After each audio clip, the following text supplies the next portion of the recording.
This is Jody Roundhouse with the Roundhouse Report. It's March 30th, 2019. I wanted to quickly explain Part 1, the evolution of American military doctrine vis-a-vis NATO and Russia. Well, in general, actually. This is part 1 of a series. I'm going to explain what is called AirLand Battle. AirLand is spelled one word. AirLand Battle. It was developed in 1982 and it lasted until the late 90s. And it was our European warfighting doctrine because we were worried about the Fulda Gap, which is an area. See if you can see my finger or not. Not really sure. The Fulda Gap. We were worried about a massive conventional attack from the Soviets. Screw looking at the map. I think you guys get the idea. We were looking at a full-blown conventional attack by like 10,000 Soviet tanks, because we were outnumbered during the Cold War. You know, our deterrent mainly was missiles and the nuclear deterrent, obviously. So, air-land battle. I believe Colin Powell was instrumental in helping to develop this. You hold down an advancing numerically superior army, conventional ground forces, through aggressive maneuvering. Similar to World War II. World War II, the German military had very good rearguard operations. Rearguard operations means that if you have to make a tactical retreat, you and your army, not a rout,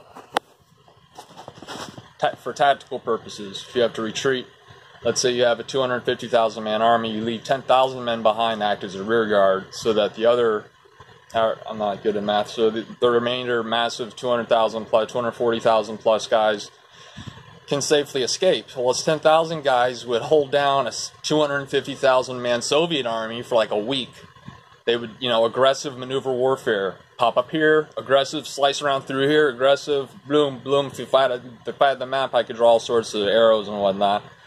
But it would basically be that. We would not have the numbers, but we trained extensively in defensive maneuver tactics. Now, at the same time that we're holding down this conventional land force coming into Europe, because again, this was a Cold War thing, the air-land battle, there would be close coordination between Air Force, and land, Army and Marines. Air-land battle. Here's one thing in my notes.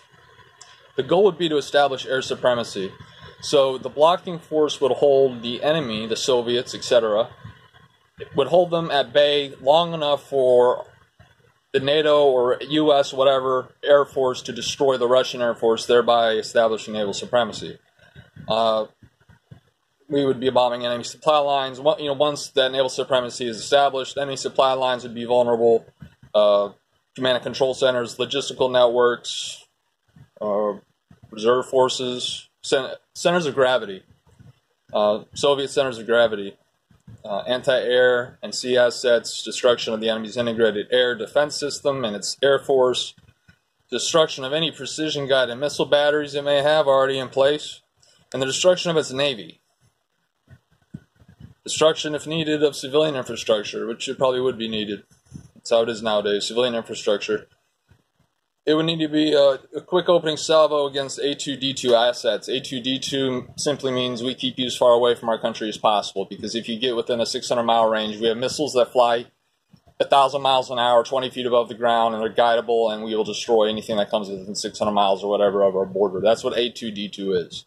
So those assets we would need to destroy first. But that's a new kind of thing that the next one takes that more into account. The next one is air-sea battle. That's part 2. So there's air-land battle. We were concerned about the Fulda Gap. F-U-L-D-A space gap. You type in Fulda Gap, Europe, NATO, or whatever, you'll see what I'm talking about. It's the Roundhouse Report. Came in just over 5 minutes. Doing better. All right. Please subscribe.